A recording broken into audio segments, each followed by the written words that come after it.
It's R&B.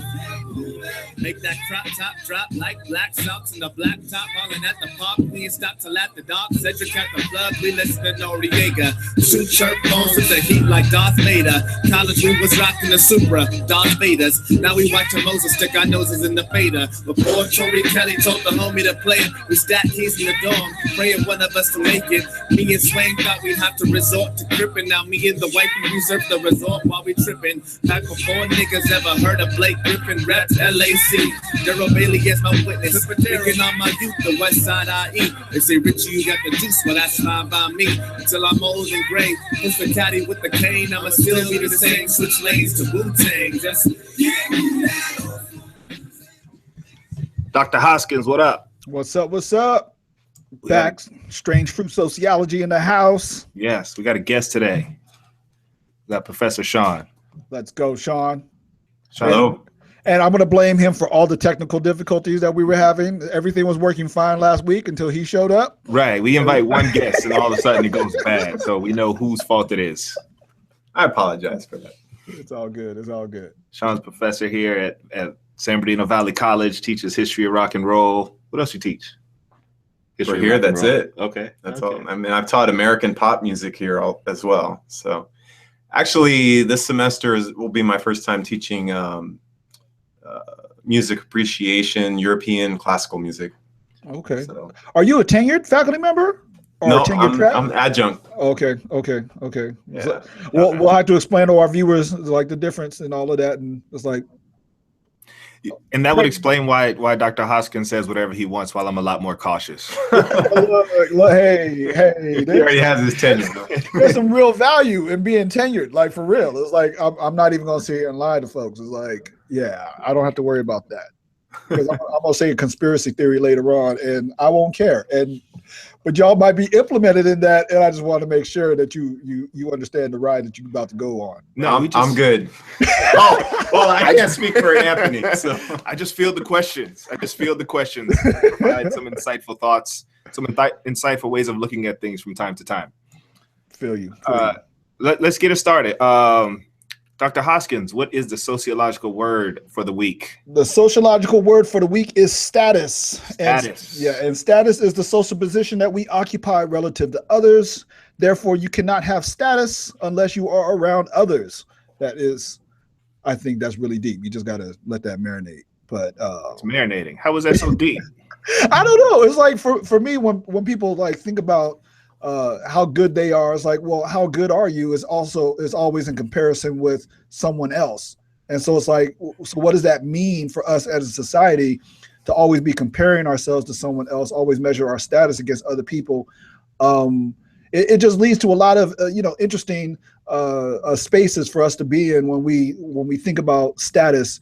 And like I said, there's this constant competing that we have with each other. That's just where I was at when I was thinking about it. And then it's also going to relate later on to our story of the week when we talk about athletes and speaking out in public and whatnot.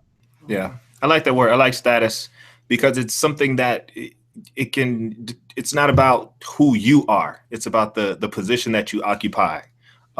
Status already exists. And when you're trying to be a professor, you're trying to live up to this idea of whatever constructs that status or whatever that status is mean or made of. So it's one of those foundational words. Yeah, absolutely. It's not a big word. That's a foundational word. Definitely. Yeah. And so, yeah, because, being a professor, it's like that's a status. And I didn't even, I didn't grow up around professors. I didn't even interact with a whole bunch of professors, in my, intimate families and stuff like that. And so, living up to an image of what a professor is supposed to be, that status, quite honestly, a lot of folks that see me on this campus and on other spaces would say that I don't fulfill the predetermined role or the predetermined vision of what a professor, what someone with the status of professor should be doing. That's right. It's like I'm videotaping well, I said videotape. That was funny, but that might fit your age status now. Yeah. And I show up in class with T-shirts. I have a hat I'm rocking a hat every day. which honestly, that's actually just operational. I need a hat because I'm bald. But anyway, that's just real. It's like I can be real like that. I'm 45. It's like I'm gonna be real like that. But the way that I interact with students, I heavily interact with my clubs. BSU, Black Student Union, and Performance Writers Club. And some professors, a lot of professors, I would actually argue, don't interact with students in that manner, and so therefore, they see that there needs to be this distance, this professional, if you would, distance, and I understand that. But I just believe that professional distance could be, and should be way smaller. That's just how I feel about it. Word. Yeah. Yo, before we go to the next topic, shout out to the Facebook Live people. I know you can't hear the full conversation because it's only me on Facebook Live. I'm trying to get Dr. Hoskins to get on Facebook Live, and we could work this out, but one step at a time. We finally hang out. So we'll work on that next. Click on the link, go to YouTube, join us later, download it on SoundCloud. That sounds like professional. It sounds like we know what we're doing. Let's go to the stat of the day. What's going on? Okay, so the stat of the day, the stat of the day that I have is that America. I was reading an article and it said that American CEOs in the United States make 278 times more than the average everyday employee in the United States, and that's a lot of times. Yeah, and a lot of people, they got this stat twisted because, if you have someone like Steve Jobs, may his soul rest in peace, right? That, his income was supposed to be $1, which is real. I get that it actually was $1, but that wasn't his full compensation. Right. You can say that you have an income of $1, but that's not your full compensation. And what they did is they actually measured that. So they're saying that CEO salaries in these companies, that it was $15 million, that their compensation is on average about $15 million. Obviously, some with more, some with less. Mm-hmm. $15 million. And so I was like, wait, hold on a second. 278 divided into 15 million.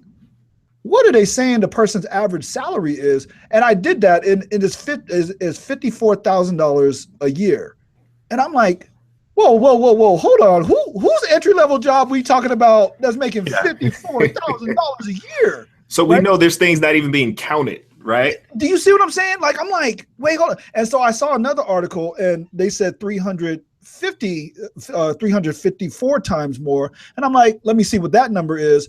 And it's $42,000 a year.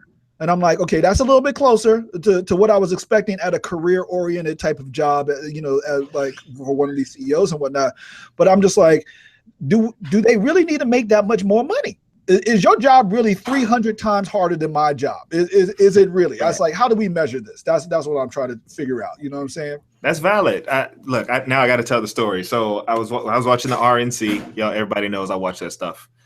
And why, I don't know, but listen, Donald Trump's friend got up here telling this story about how he was at the Tyson fight, Atlantic City at Trump Casino, and Donald Trump is such a great man because he ran into one of the lower level employees who was a janitor or a usher or something, and Donald Trump knew that the guy's son had cancer, and Donald Trump said, "How's your son doing?" And the guy told him, and he said, "That's good, And the man said, "I was so impressed by Trump's willing to just take some time and just talk to this man and look him in the eye," because he was the lowest employee. And Donald Trump took that time. And while we were sitting watching the fight, Donald Trump said, "Give me a program."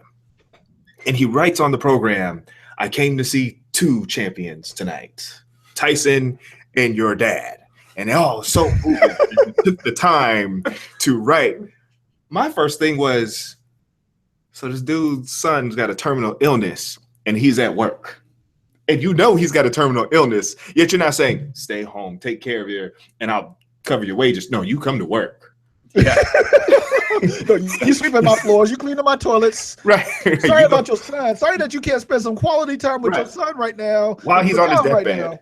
While he's on his deathbed. Yeah. Sorry about that, but your ass better be at work or else you fired. And here's a note of the program of the fight that your kid can't go to, that you're working. Yeah. Listen, Birdie or bus people. I'm not trying to tell you to vote for Hillary or don't. I'm not trying to tell you nothing. I'm just trying to tell you. You might want to just take a big look at the whole picture and decide. And whatever you decide, that's fine. All right. Listen. This is the man. Yeah, man. 350 times more. Hey, but I know it's like, yeah. Let's not talk about how you could also help that man by, giving up some of your 350 times more salary, or I guess I should use the 278, to say that. But maybe you could give us some of that salary so that he can make his, children a little bit more comfortable, pay those hospital bills, stuff like that. But that's communism, according to some folks. Yeah, and we don't want that. Let's go. I'm ready to bring Sean into the conversation. Word. I want to start with some pop culture stuff. This weekend there was a big music festival in Chicago called Lollapalooza.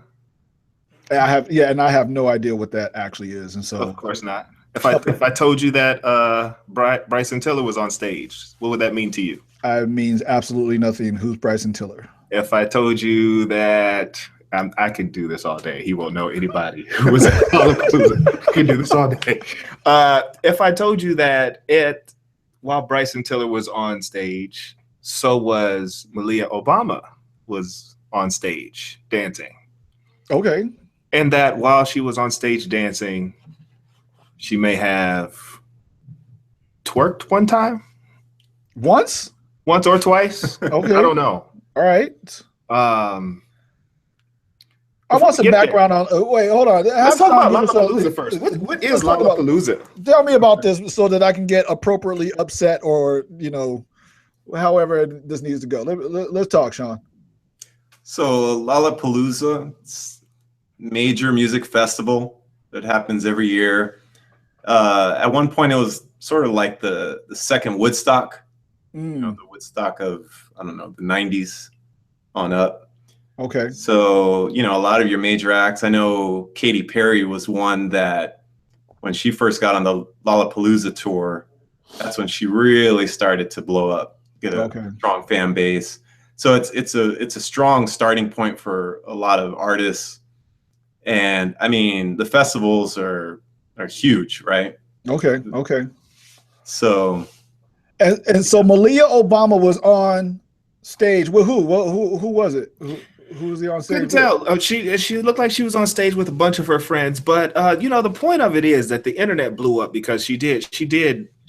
I don't know if you call that twerking or twerk or whatever it was. There was some dancing. There may have been a butt cheek involved. I wasn't really paying attention that closely.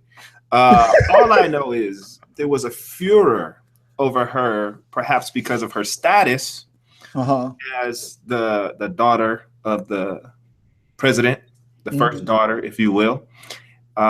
Listen, we both got girls, man. What do you think? She's 18.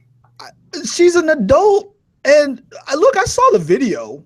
I just needed some more context about Lollapalooza. I saw the video. I just saw it as people just like she's dancing.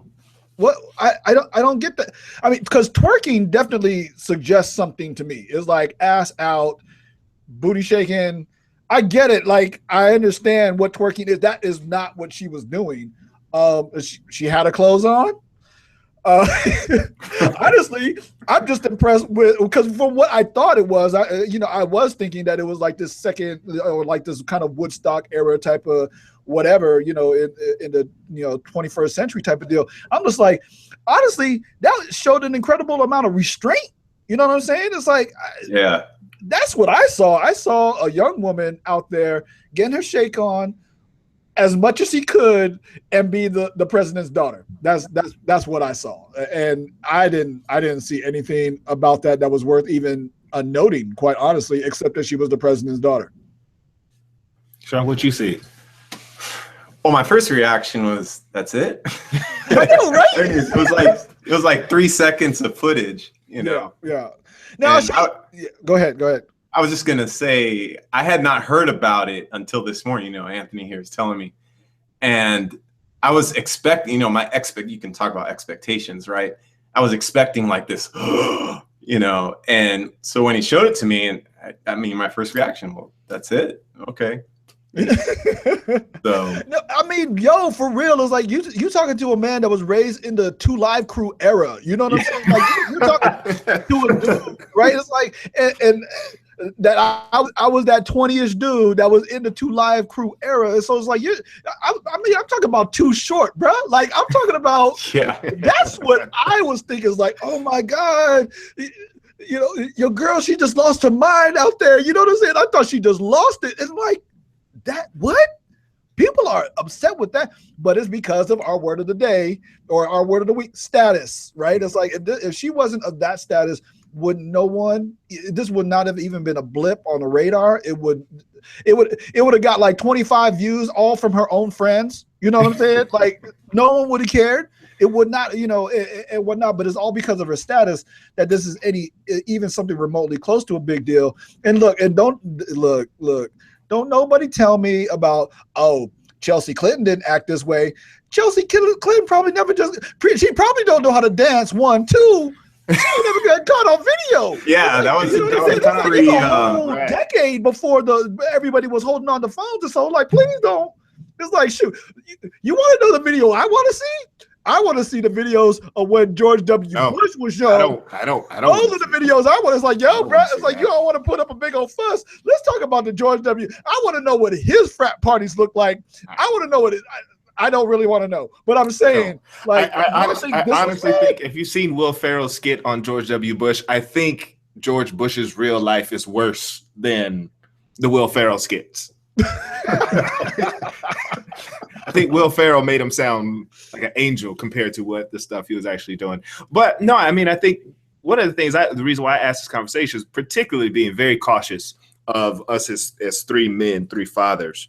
Yes. How do y'all raise girls, raise kids, knowing that these festivals aren't going away? They're only getting bigger. There's more and more. They're getting bigger and bigger. How do you, knowing that, to tell your daughter that don't you dance like that? I mean, that's just antithesis of being the type of feminist men that we strive to be. Yeah. But at the same time, is there a role? Is there a way for us to what do we say? Do we say, yo, don't come back pregnant? That's not a whole lot better. Honestly, my first instinct is just look, I better not see your ass on some Girls Gone Wild video. If I see that, I'm as sensitive and sociological as I can be, is like I don't want to see that for anybody. For real. It's like I don't want to see men going wild. I don't want to see girls going wild. Boys, whatever. I don't want to see any of that. Honestly. And when I think about those spaces, the first thing I really even think about is actually her safety. Obama's daughter ain't got to worry about her safety though. It's like she's got, like, you know what I'm saying? It's like she's got dudes that are strapped, like with the shades and the earpieces on all around her, so there ain't gonna be a whole bunch of nonsense shenanigans around the girl. But for my daughter, if she goes in that space, I'm gonna be like, don't take your eye off your drink. You know what I'm saying? Don't you dare get too drunk. It's like don't take more than one drink, because if you don't know the people that you with, I'd say don't even take a drink. It's like go have yourself some fun. Go out there, get your shake on, do your thing. Don't show up on Girls Gone Wild, and be safe.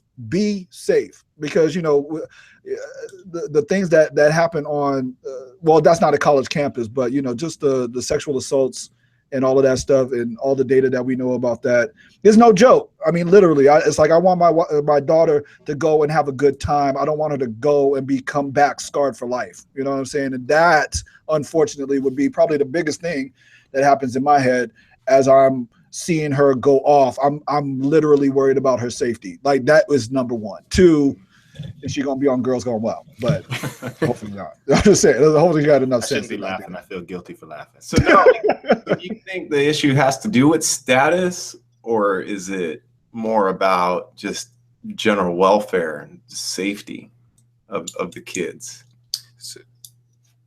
they're adults. That's another thing for all, for all of us parents to get to come to grips with. And I don't, Sean, how old are your children? I have a son who's 11. You have a son who's 11, right? Yeah. And so Ann has 2 girls. How are they again? Man, 4. Yeah, I didn't mean to put you on the spot, 1. bro. I didn't mean to put you on the spot like that. It was like, bro, you just brought a wave of, I got to get them today. I got to pick up, I got to get diapers. Man, all that at once just came over me. Yeah, for me, I have 4 kids. I have a 25-year-old son, a 15-year-old and a 13-year-old son, and then a 7-year-old daughter. So, I got quite the spread and quite the gaps in between them. And so, with my oldest, Michael, I've had to learn how to deal with him becoming an adult. You know what I'm saying? Like, it's like, no, I can't. He's like, he's not living under my roof anymore. He's somewhat independent, even though he's still on our cell phone, playing and whatnot. But it's like, yo, he's somewhat independent. I have to give him his props. It's like, I got to allow him to live his life. But at the same time, I will continuously pray for his safety. I will continuously pray that, that he makes good decisions. But it's like, look, my job as someone who can directly tell him what to do, that's over.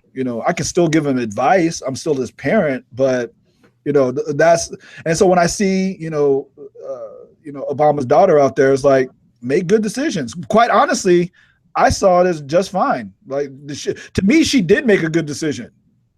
She got out there. Now, I don't know what all the rest of the footage is, but what I saw, that was an incredible amount of restraint. Look, I think the homie just said, the homie Joy just said, it's not even worth the discussion. She's 18. She's having fun.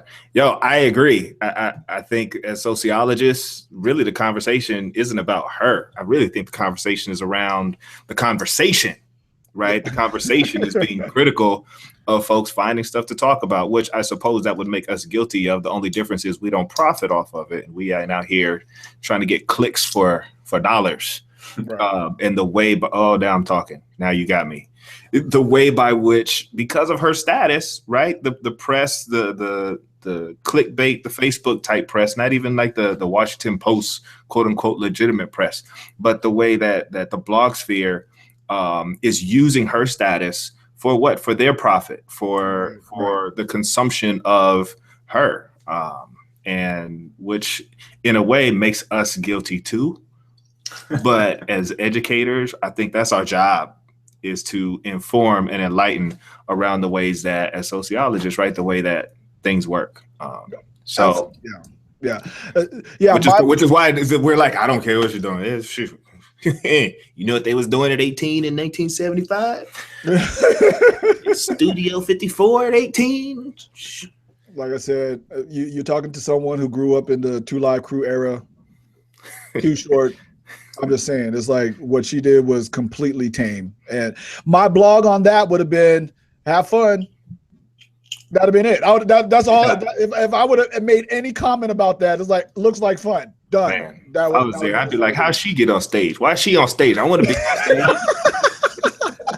Oh, so you would be hating on her status. That's what I'm hating on the status. I'm trying. Well, I gotta be careful I say that. I'm trying to be on stage with Bryson Tiller too. Wait a minute. Hey, you know what? Not as enthusiastically as I sound. Oh man, we're gonna switch topics. All right. I guess that may have been the main topic because we spent a lot of time on that. I know, right? But we were prepared to talk more about athletes speaking out politically. Sean, you a big sports fan? Yes. Who's your teams? Well, New York Mets. That's my first team. Yo, I just saw the documentary on Darryl Strawberry and Doc Gooden. Yeah, I just saw it last week. Oh, have you seen that, Bruce? No, I have not. Oh, man. Yeah. Yo, your boy Doc Gooden was not looking good. And I watched that 86 team win as a kid. Yeah. So, I inherited my my Mets fandom from my dad, who watched the 69 Mets win. Wow. So, Darryl Strawberry, that was my guy. I had his baseball card and, number 18. Right.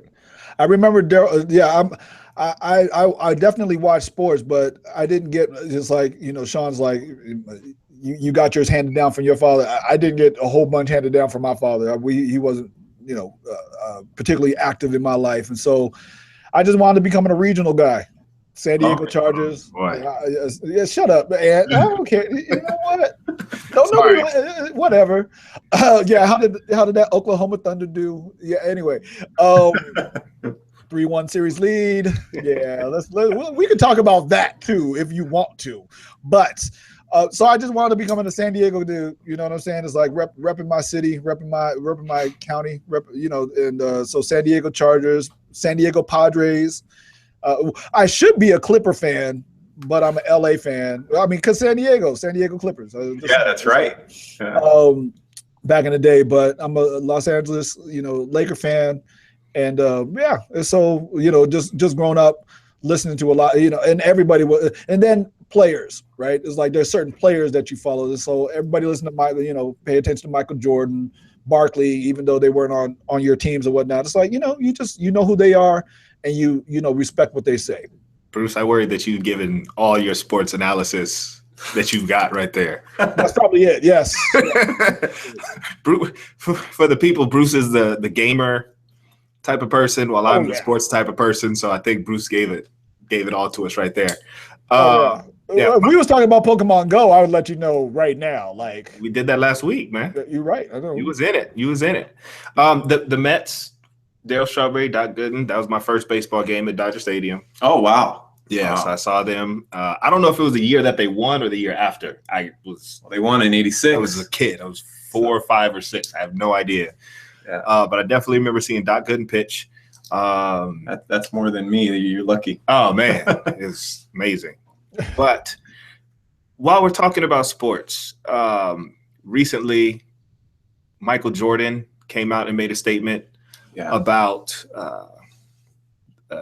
along with the statement, also made a donation to a community, a group who's advocating for community policing, as well as the NAACP Legal Fund.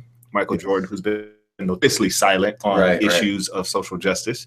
Carmelo Anthony had a forum in Los Angeles asking athletes to speak up. And at the ESPYs, it was Melo, LeBron, D. Wade, and Chris Paul. D. Wade with his ankles showing. Also encouraging athletes to speak up. Yeah. Should athletes be speaking up? Or athletes, last I checked, did not have the status of freedom fighters. They had the status of going out there making money to play a sport. Should they be speaking up and speaking out on issues of social justice or social issues of any kind? When I was looking at this, it's like there's a lot of people who are challenging, don't forget the WNBA, right? That was actually a big to do of what just happened with them. There was a big shakedown. They were about to suspend players, all of this stuff, and because of freedom of speech issues, and whatnot, and them standing up and doing what they're doing. And I can't remember the name of the gentleman who challenged other athletes to take those stands. And with all due respect to my athletes and whatnot, I appreciate. I definitely want them to wear their causes on their sleeve, right? Because you do that as an athlete. It's like whether your cause is Nike or Adidas or whatever, that's your cause. That could be your cause. It's like, well, are there other things that you believe in passionately about, to let other folks know that you're actually a human being? I actually value that a lot. That kids out there, folks, even adults, that they actually know that these folks actually live full lives, that they are concerned more about other things in life other than just their sport, and whatnot. But as far as like becoming a spokesperson for a particular movement, that's a whole different, that's a mixed bag for me, right? It's like there's definitely people who have been educated enough, or have educated themselves enough, or have been educated enough to be able to speak very definitively about a particular topic. But it's like, but that doesn't mean that I think that any random person should be asked, any random athlete should be asked about, or should be the spokesperson for, let's say, Black Lives Matter or whatnot. It's like that's too much of a burden to bear, for any one person to become that spokesperson within a sport. But to represent and support, I would love to see more of that. Absolutely. Sean, what you think? Yeah, well, let me start with, first of all, I believe absolutely that we should have the right to express what we're thinking about on issues. And we should also at the same time have the right to not say anything if we don't. So I go back to MJ, I actually gave him a thumbs up. I read what he did with donating the money, but I like what he talked about. He gave his personal experience about being a black man, being an athlete, being famous. His father was killed due to what, in his words, a nonsense violence, whatever it was. Mm-hmm. And at the same time, respecting what police do and knowing the job that they do. So he spoke up. I felt like he spoke from his heart. Mm-hmm. And then he took from his wealth of resources and said, I'm not just going to speak with words, I'm going to do something about it. Mm-hmm. So I think he didn't say anything for a long time, but when he was ready to, he talked. Mm-hmm. He said what he needed to say. And, I think that's the first thing. You have the right to express or keep silent. It's up to you. Yeah. That you both kind of touched on my larger feelings about this is, why do we expect athletes? And let's be very clear what this conversation is about, that we're introducing and that's been happening on sports networks and news, which is we're talking about black athletes talking about black issues. Yes. Right? We're talking about, yes. Right? Because this conversation doesn't happen in hockey. I know. We're not having this conversation around baseball, except when it comes to Latin players, right? So we're always having this conversation, expecting athletes to speak up, who are athletes of color, who are athletes who come from poor and rural areas, and it is poor and people of color asking these folks to speak up. So as a society, we're putting a burden of blackness, we're putting a burden of being of a minority. We're reproducing that onto these folks who, quite frankly, didn't sign up for that. I don't think. Right. And to your point, Bruce, you know how I feel. Do these athletes have the education to speak up and even field questions? Right. We teach college here. We get student athletes. I was a student athlete. I'm gonna tell you right now, I was about the dumbest person in my classes coming in. The neighborhood I grew up in, the public education that I went to, it just wasn't the strongest. It took me a good 10 years to figure out what racism and what the conditions were that were oppressing me. Right. So had I become a world-class track star, superstar, track star, Mr. Williams, had I done that, there's no way I could really articulate what police brutality was about. I just would have been mad and angry and speaking out of that mad and angry space. And if that's what I needed to do, yeah, I would have hope I had the courage and the freedom and the backing and not losing a bunch of money in sponsorships to say what I felt in that anger. But I worry it would have not come across as thoughtful and understanding of the entire structures that was happening at the time. So I want athletes to speak out. I really do. Mm-hmm. But these athletes today, a lot of them aren't Kareem. A lot of them aren't John Carlos and Tommy Smith. A lot of them haven't had a Harry Edwards type professor, mentor, guy to show them and teach them, first of all, what the conditions are.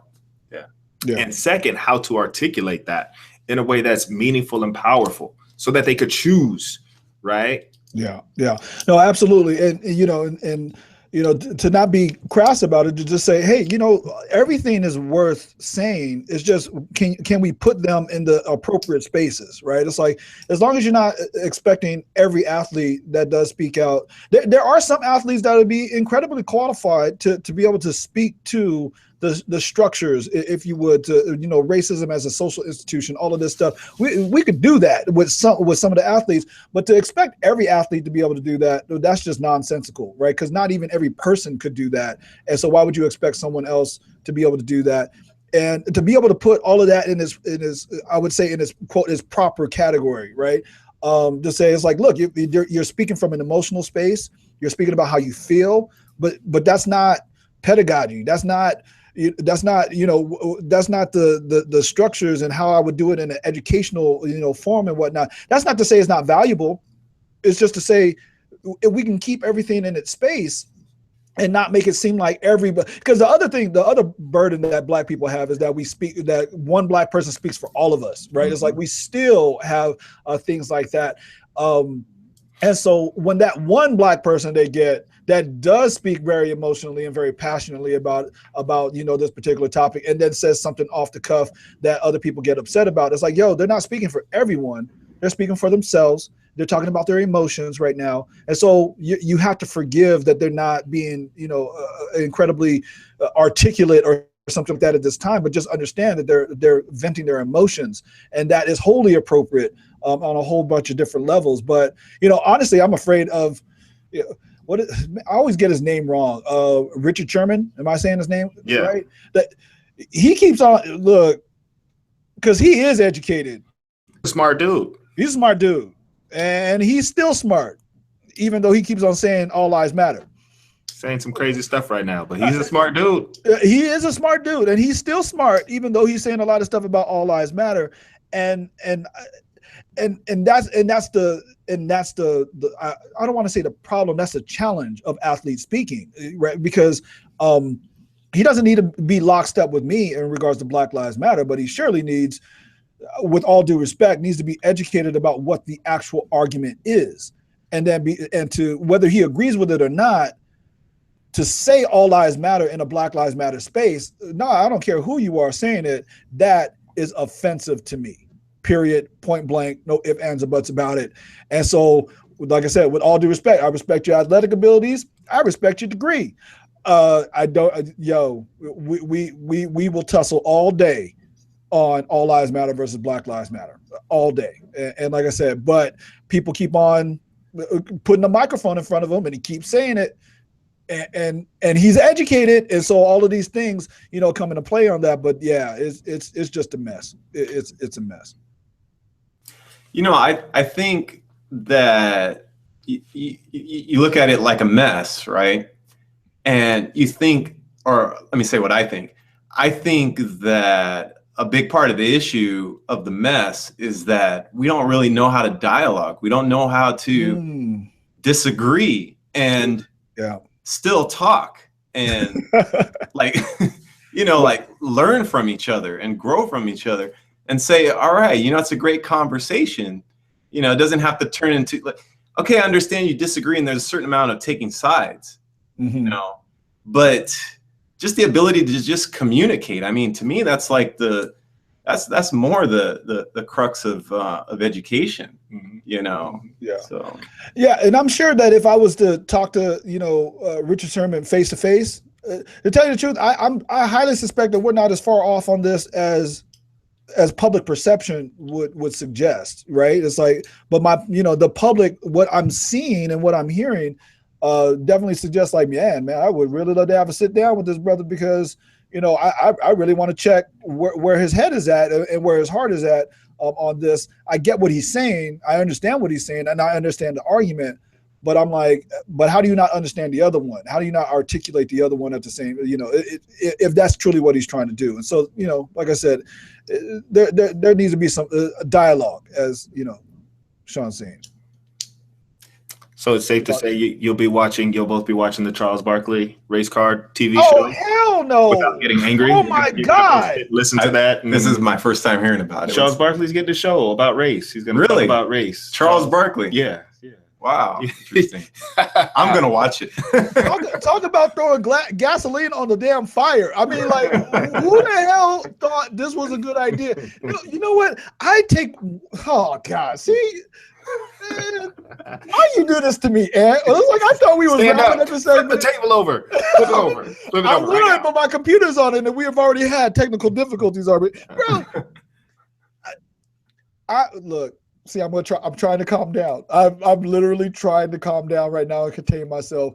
I am so much more look, Charles Barkley, he has a right to make money. You know what I'm saying? He has a right to make money, and if somebody think that it's a good idea for him to be the host of this show and whatnot, I get it. Someone thinks it's a profitable idea. Someone thinks this is a profitable idea, and I'm like, okay, I get it. I can respect that. What I cannot respect is the fact that they're calling the TV show the race card. I'm like, look, just in case you don't understand, because referring to a race card is like, because we're right. I don't know. I know, but I don't know if y'all remember where that came from, but that came from the O.J. Simpson trial, right? Not only did we deal the race card, but we dealt it from the bottom of the deck and how they got OJ off, right? And I'm like, okay, so what you're saying is that race is somehow this trivial game that we're all playing, and that we'll use this thing called race in order to gain advantage in certain situations. That is offensive as hell. Like, bro, this ain't no game this skin ain't no game that I'm playing. You know what I'm saying? My skin is not a game that I'm playing. This is real. This is a real everyday experience that I got. And for you to trivialize it as a card game, I want to come out swinging blows. Shout out to the genius Sharon Elise who wrote this article about the race card. She said, but they got the ace card, and that's violence. Violence is the ace card in this game. They just throw out that violence. Boop, bang, bang. No indictment. Yeah, for crying out loud. Because what was it? Right there, homie. Because in the Freddie Gray case, they just got finished dropping all the charges. I don't know if y'all kept up with that, but they dropped all charges against all the other police officers. And so this just lets you know that surely the police state sanctioned violence against black folks is not going to end anytime soon. Man. Because they can't even catch people when they got clear, I mean, with all due respect, when they got clear evidence. I'm still waiting to see what happens in all the other ones that have the video evidence, but I already know what's going to happen with that because I already got to see that. Look, for the people, back in 91 with Rodney King. Yeah, Rodney King. For the people who are like, they always talk about Black Lives Matter, Black issue, Black da-da-da-da. Do you know how hard we have to come up with topics to not talk about that? And yet it's still...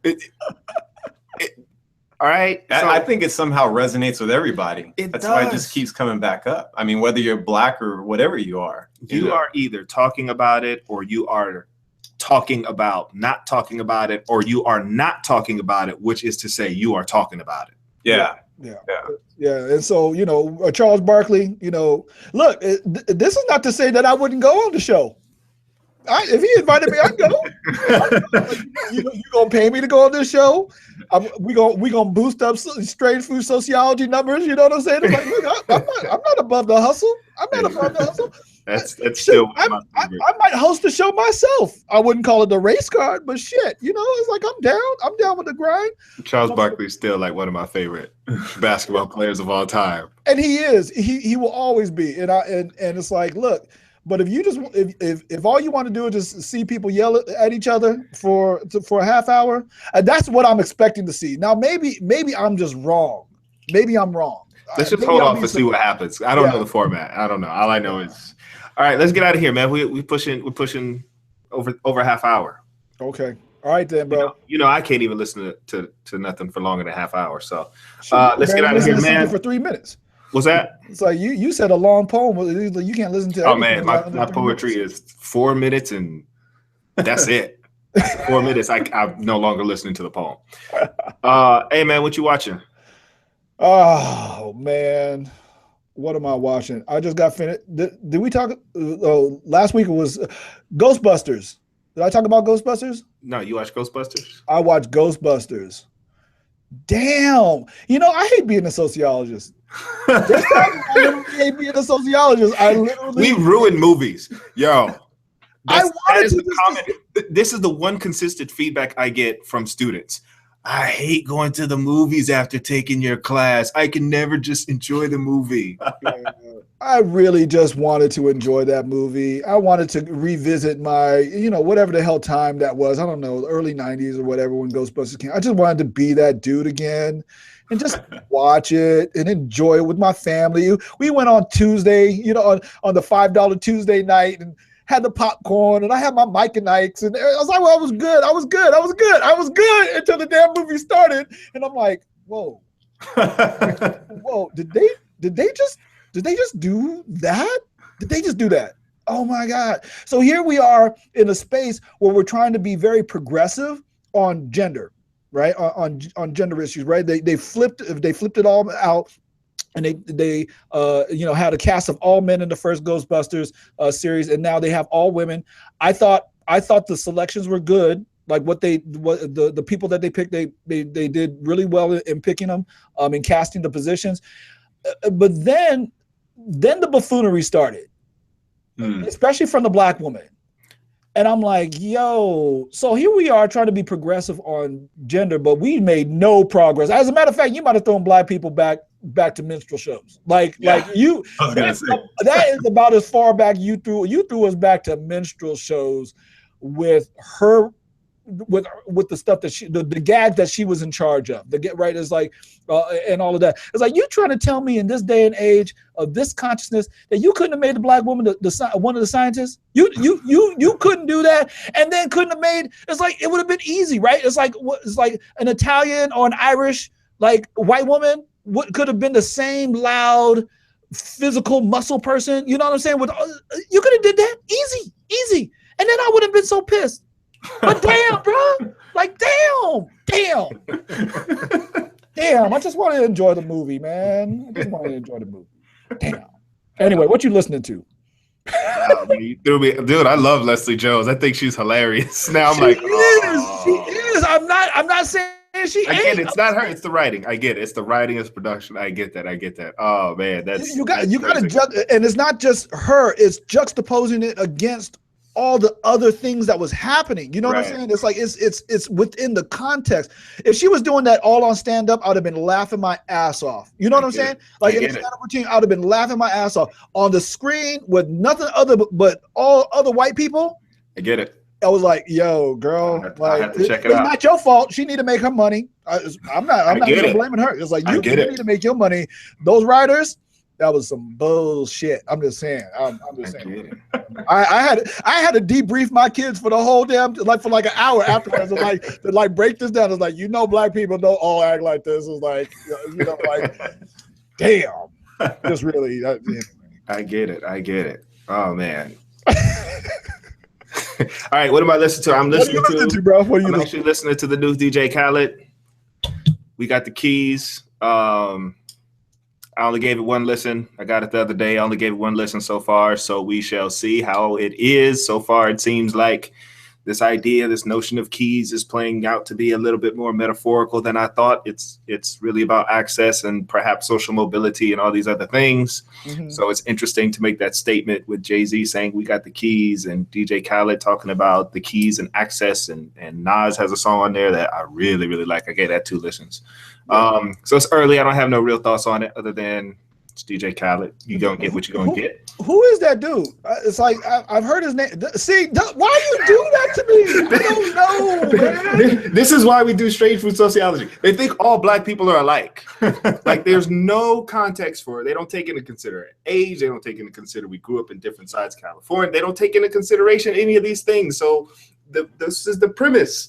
So people can laugh because look.